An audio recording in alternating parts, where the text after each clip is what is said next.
El tema que quería compartir con ustedes, el título que le he mandado allí a Robin era cómo llenar el vacío de tu corazón.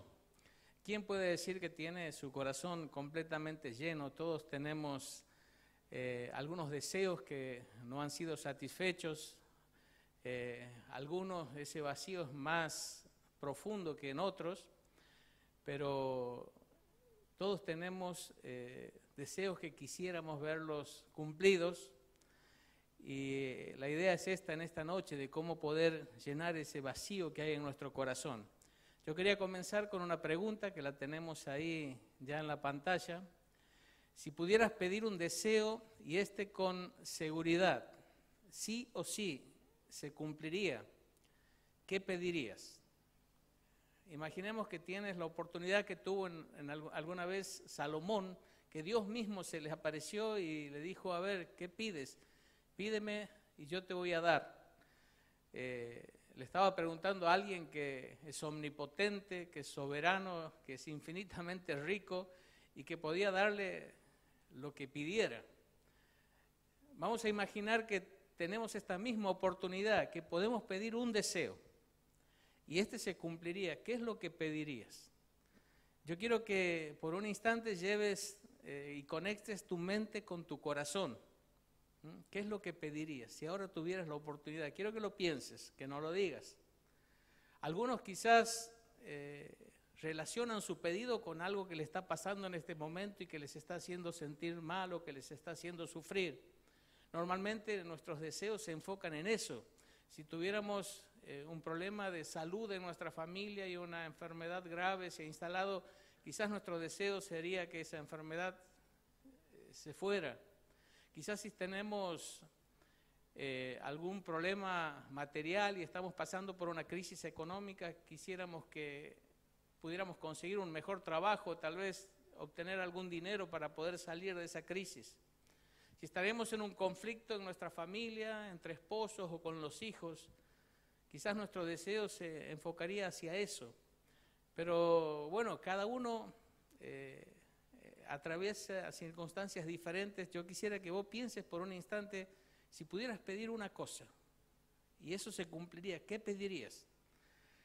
Dicen que en una oportunidad se hizo una encuesta entre jóvenes universitarios, un buen número de jóvenes universitarios, y se les preguntó si pudieran elegir de una lista de cosas, una de estas cosas para disfrutar durante toda la vida, ¿cuál escogerían?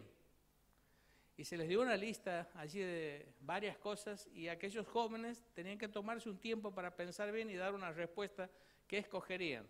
Y la lista era algo así como esto. Le dijeron, si pudieras disfrutar de algo de esto, una de estas cosas por toda la vida, ¿qué elegirías? Y tenían entre las opciones fortuna, mucho dinero, fama, juventud, belleza, salud, éxito, posesiones, poder, posición, prestigio, felicidad y amigos. Y después de pensarlo un buen tiempo, la gran mayoría de estos jóvenes dio esta respuesta. La mayoría coincidió en que querían felicidad. Y ellos explicaron qué serviría tener dinero, fama, popularidad y todas las otras cosas si uno no tiene felicidad. Si uno vive en depresión, en tristeza, en dolor. Entonces, las otras cosas podían darse o no, pero si ellos pudieran elegir una de todas estas, dijeron, nos gustaría tener la certeza de que vamos a disfrutar de felicidad durante toda nuestra vida. Y los pocos que contestaron algo diferente, dijeron, en realidad dijimos otra cosa porque pensamos que a través de eso otro íbamos a alcanzar la felicidad. Ahora, yo quisiera ver algunas verdades en cuanto a la felicidad. Yo no creo que haya alguien aquí que diga, a mí no me interesa ser feliz, no quisiera ser feliz. Yo creo que es un deseo que está en el corazón de todos los hombres. Por eso cuando alguien cumple años, ¿qué le decimos? Feliz cumpleaños. Cuando alguien se casa, ¿qué le decimos? Felicidades. Y siempre es un deseo porque sabemos que va a ser bien recibido. Ahora, yo quiero mostrar algunas verdades sobre la felicidad. La primera, el deseo intenso por felicidad es algo totalmente natural. Uno puede pensar que sentir deseos profundos por felicidad puede ser algo egoísta o puede ser algo malo en sí, pero en realidad es algo totalmente natural, porque cuando Dios creó al ser humano, en primer lugar lo puso en un lugar maravilloso, el Edén. La relación con Dios era perfecta, Dios se paseaba y conversaba con ellos. La relación con ellos mismos era perfecta, estaban desnudos y no se avergonzaban. La relación interpersonal con su prójimo era perfecta. Y la relación con el medio ambiente era perfecta. Dios creó al hombre y lo puso en un lugar en donde iba a ser perfectamente feliz. Ahora, el hombre toma una mala decisión de rebelarse contra Dios, de darle la espalda a Dios, y pierde todo lo que Dios le había dado. Pero saben que es absolutamente natural desear a aquellos que se ha perdido, porque hemos sido creados para eso. Cuando Dios nos creó para ser felices. Él nunca creó a los hombres para que viviéramos en tristeza, en depresión, en frustración, en fracaso, en insatisfacción. Nunca lo creó para eso. Lo creó y lo puso en un lugar y en condiciones donde el hombre pudiera ser plenamente feliz. Pero el hombre pierde eso al alejarse de Dios. La segunda verdad es que buscar la felicidad en lo que ofrece este mundo es un gran error. Este mundo te va a llenar de carteles indicadores que te dicen, aquí está la felicidad, aquí está la felicidad.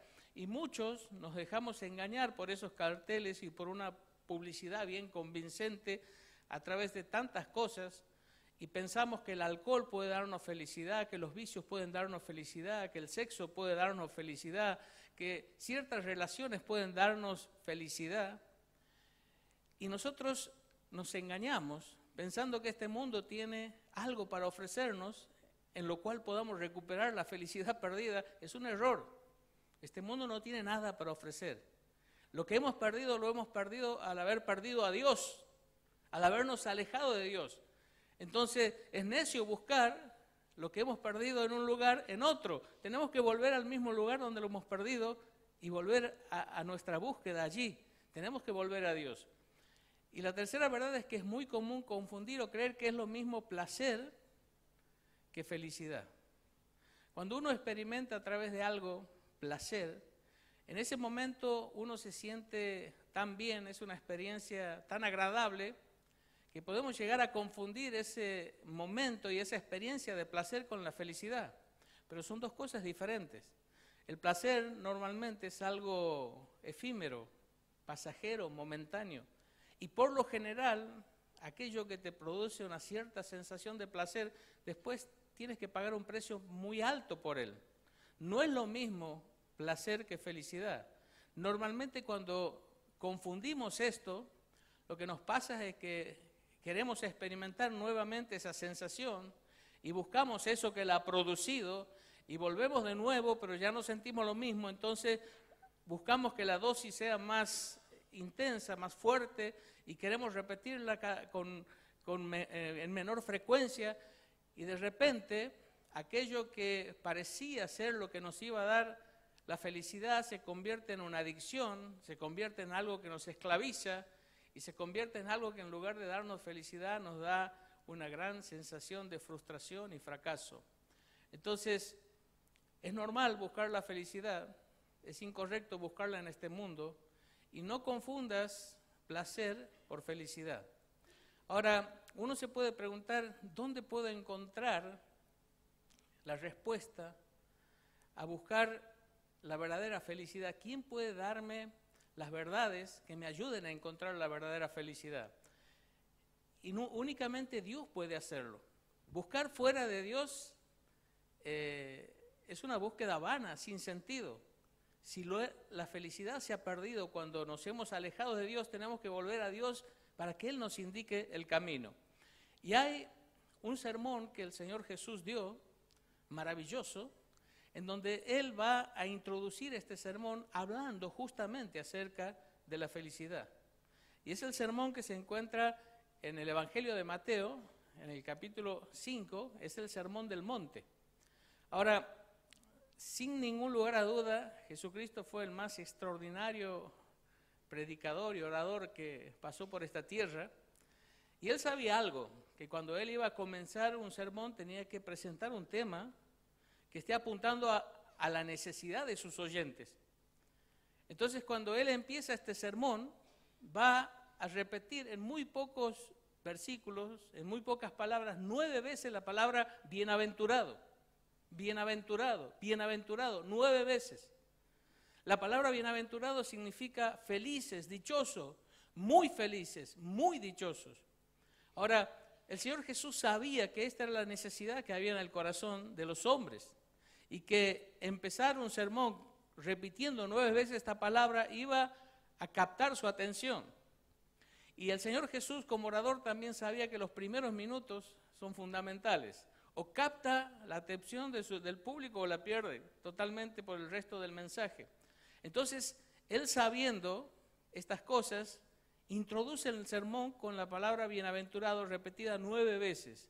Ahora quiero decirles algo, no solo Jesús era el orador más maravilloso, el predicador más maravilloso, sino que era absolutamente honesto.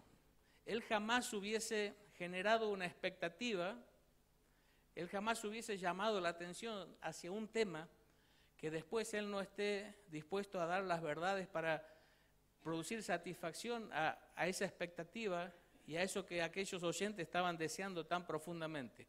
Él empezó este sermón con esa palabra repetida 9 veces, bienaventurado, porque él iba a dar las verdades que nos iban a colocar en el camino de la verdadera felicidad.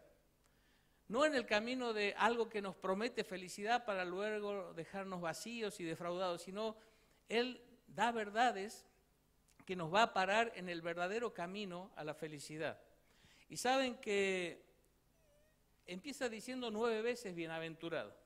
Algunos piensan que son 9 bienaventuranzas, otros unen las 2 veces que se repite al final y dice que son 8 bienaventuranzas.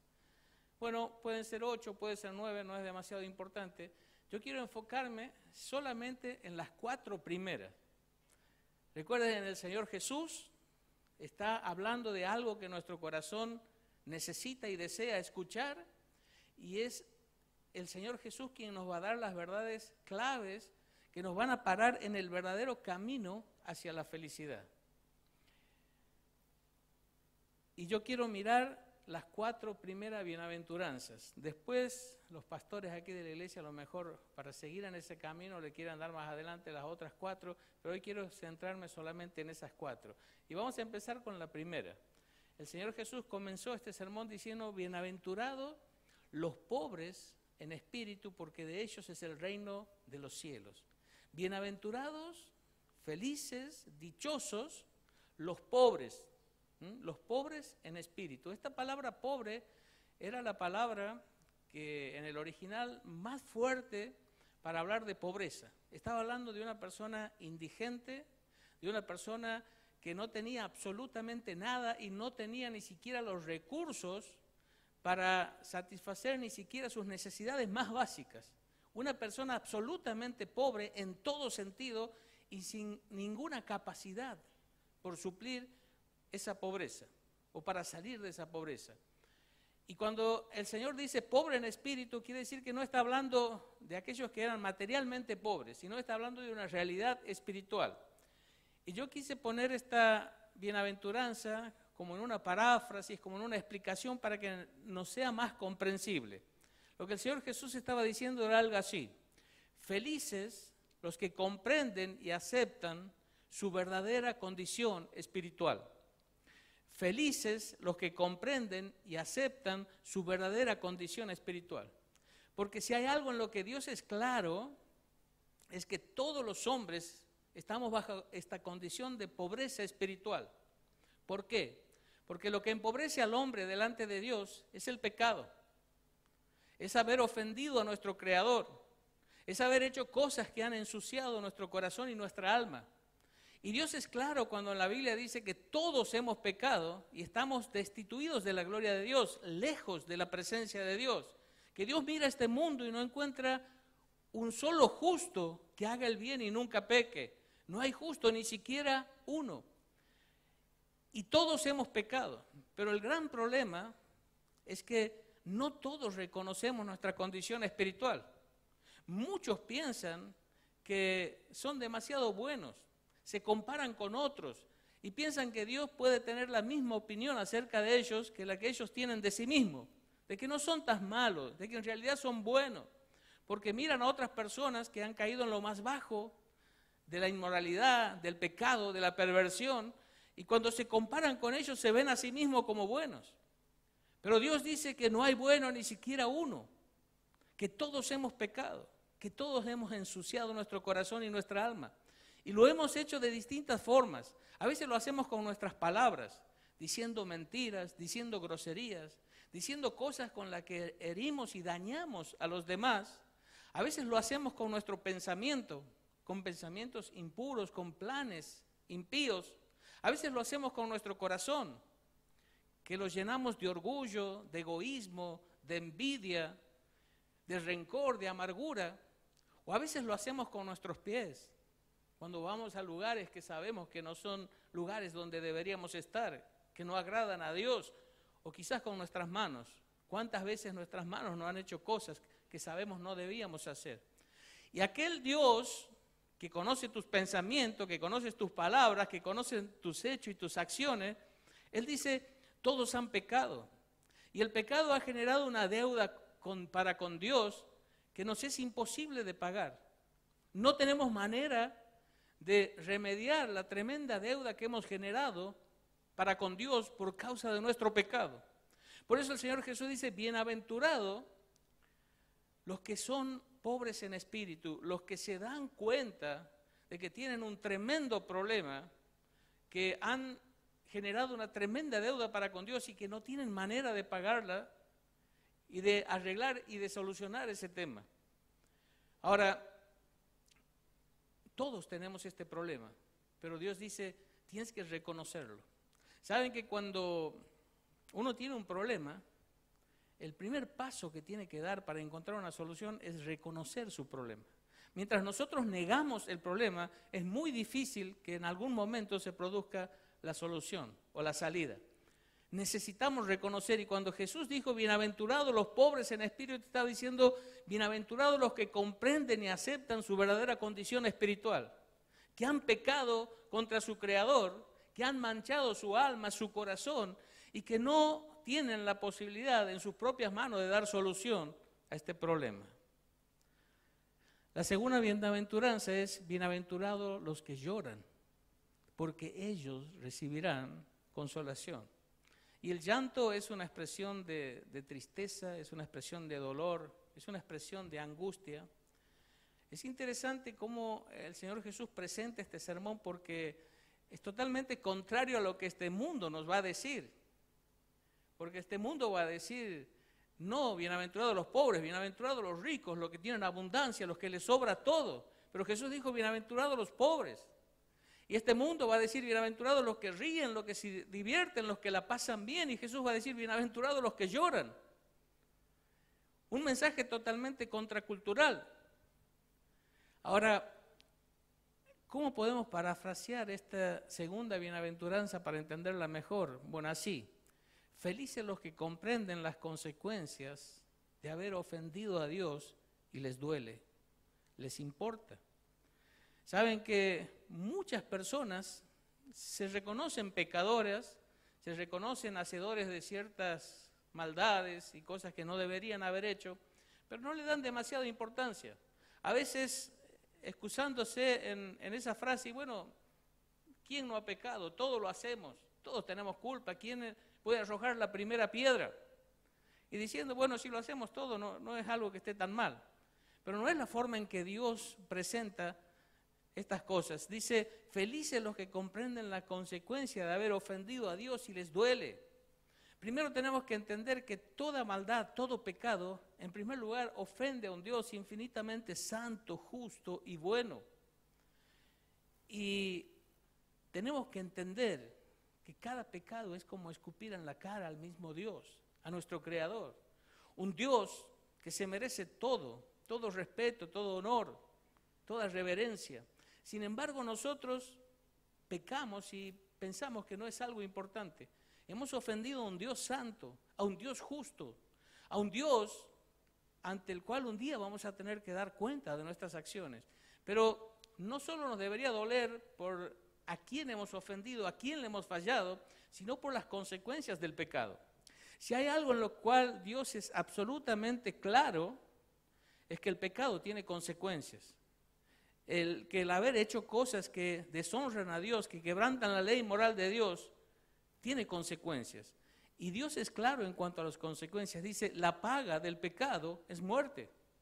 Y cuando uno va estudiando en la Biblia lo que significa la muerte, vamos a ver que la muerte uno puede mirarla desde tres aspectos. La muerte física, cuando nuestro cuerpo se separa de nuestra alma y de nuestro espíritu, porque la muerte siempre connota o tiene como idea la separación. Y cuando nosotros morimos físicamente, lo que ocurre es que nuestro cuerpo se separa de nuestra alma y de nuestro espíritu. Pero también la Biblia dice que la paga del pecado es muerte espiritual y muerte eterna. La muerte espiritual es la muerte que experimentamos en nuestra vida aquí terrenal, y significa que el pecado nos separa de Dios. Ahora, si ustedes miran la experiencia de muchas personas, van a ver que muchas personas se encuentran en depresión, en frustración, sin fuerzas, en fracaso. Y uno se pregunta, ¿por qué hay tantas personas así? ¿Por qué hay tantas personas que sufren tanto? Y lo que pasa es que el pecado nos ha desconectado de Dios, quien es la fuente de toda bendición, de todo gozo, de toda paz, de toda esperanza. Entonces, no hay otra opción que empezar a vivir lejos de Dios y empezar a sentir ese vacío y eso que produce el pecado, que es la separación de Dios, que nos va haciendo la vida miserable. Por eso muchas personas optan por el suicidio, porque al estar desconectados de Dios han perdido toda esperanza y todo deseo de vivir. Es la consecuencia del pecado.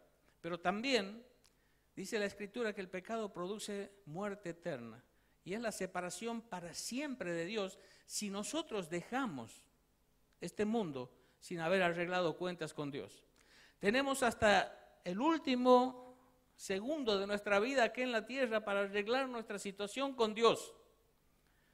Si nosotros ignoramos nuestra condición espiritual, si nosotros ignoramos que hemos ofendido a un Dios infinitamente santo y bueno, y si nosotros dejamos que la muerte nos sorprenda sin haber hecho lo que Dios indica en su palabra que tenemos que hacer, bueno, lo peor nos espera, porque la Biblia habla de una muerte eterna. Por eso Pablo escribe a los tesalonicenses, en llama de fuego para dar retribución a los que no conocieron a Dios ni obedecen al Evangelio del Señor Jesucristo, los cuales sufrirán pena de eterna condenación, excluidos de su presencia y de la gloria de su poder.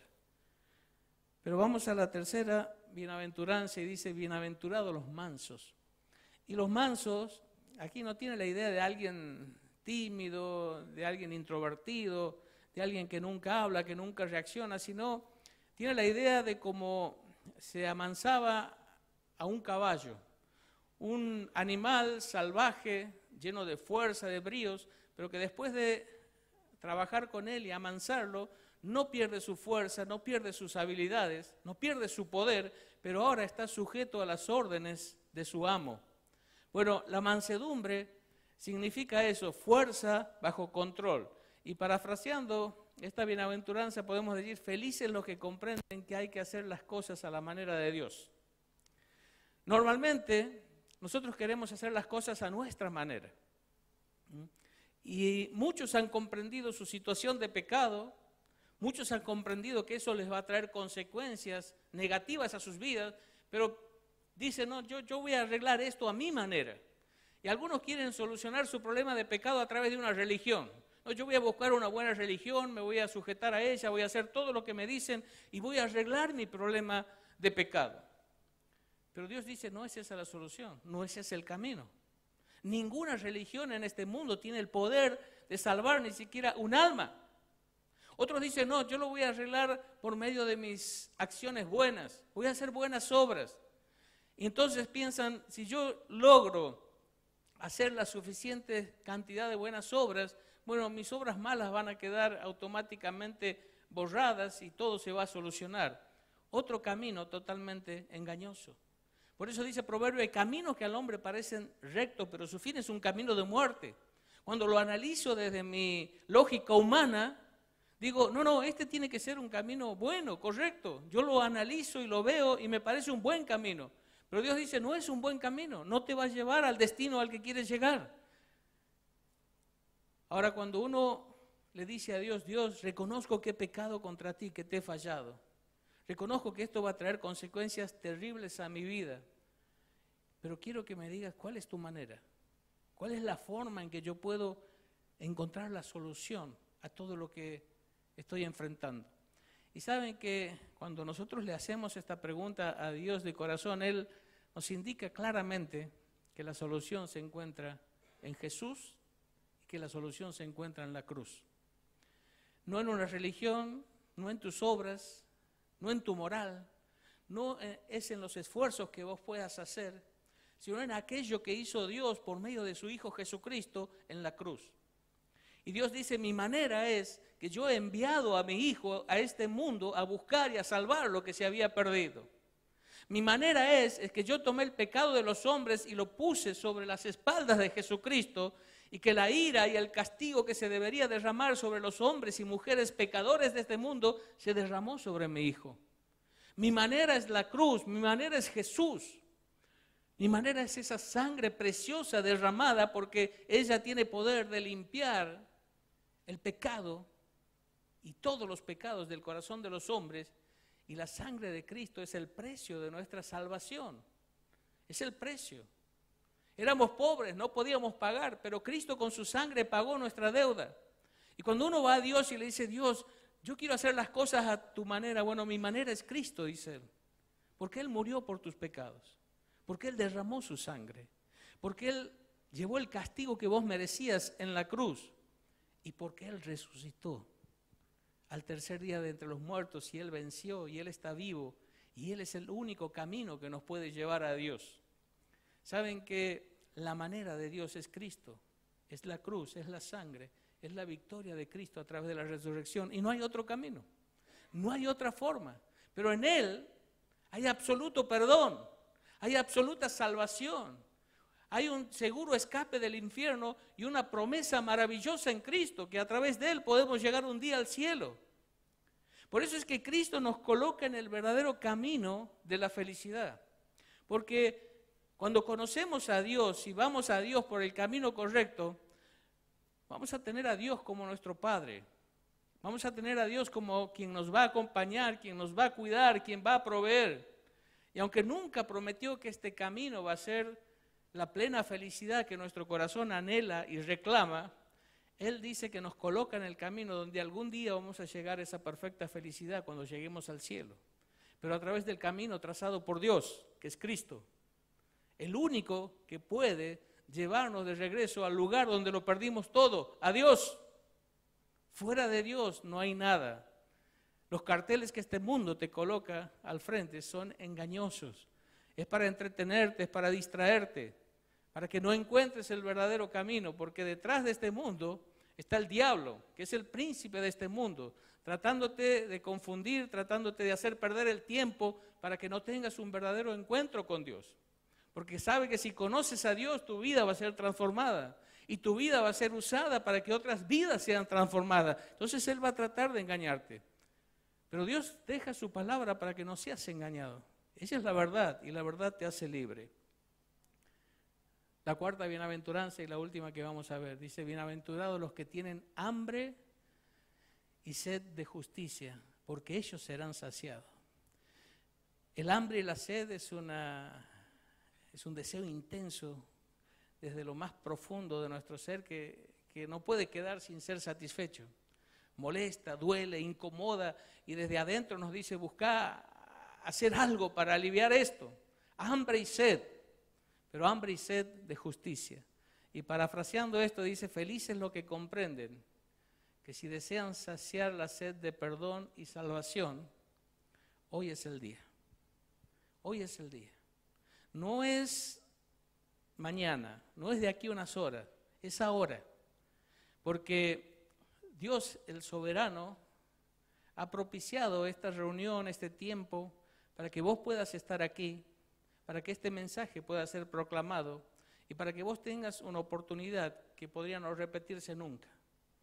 La oportunidad de encontrarte con el Salvador Jesucristo. La oportunidad de reconciliarte con Dios a través de Cristo, tu Creador. Y la posibilidad de pararte en el camino de la verdadera felicidad. Porque solo Dios puede guiarte ese camino y Dios lo hace a través de su palabra y te dice, es Cristo. Y este es el momento porque si has comprendido que tienes un problema delante de Dios, tu pecado, si has entendido que este problema es serio porque las consecuencias pueden ser terribles, te pueden llevar hasta el infierno. Si has comprendido que Dios tiene un camino y una forma segura de solucionar esto, que es Cristo, su muerte, su sangre derramada a la cruz y su victoria al resucitar, este es el momento en que Cristo está a la puerta de tu corazón y te dice, yo quiero venir a tu vida, yo quiero darte perdón, yo quiero darte salvación, yo quiero darte esperanza, yo quiero decirte que podemos vivir esta vida juntos de ahora en más, donde Dios se compromete a acompañarte, cuidarte, proveer y llevarte con toda seguridad hasta el momento que vas a entrar al cielo. Pero eres tú quien tienes que abrir la puerta de tu corazón y dejar a Cristo entrar. Él no va a entrar por la fuerza. Él no va a tirar la puerta abajo y va a entrar en tu vida. Él está esperando que vos abras la puerta de tu corazón y la puerta de nuestro corazón se abre por medio de la fe. Lo que Dios dice es que quiero que confíes con todo tu corazón, que yo te he amado tanto, a pesar de que has pecado y a pesar de que me has ofendido, te he amado tanto que he enviado a mi Hijo para buscarte, para salvarte, para mostrarte el camino del perdón y la salvación. Quiero que creas que Jesús te amó tanto que aceptó llevar sobre su propio cuerpo tus pecados y morir en tu lugar y derramar su sangre y cargar no solo con tus pecados, sino con todo el castigo que debía venir sobre vos y sobre mí por ser pecadores. Él lo llevó sobre su propia persona. Y quiero que creas que Jesús resucitó y que es el único camino, no hay otro. Él es el camino seguro, Él es la vida y nadie puede llegar a Dios si no es a través de Él. Por eso yo quisiera invitarte que esta noche tomes la decisión más sabia que un ser humano puede tomar, la de confiar en Jesús y la de permitir que Jesús esta noche entre en tu vida y sea tu Salvador. Desde hoy y para siempre. No existe decisión más sabia que esta.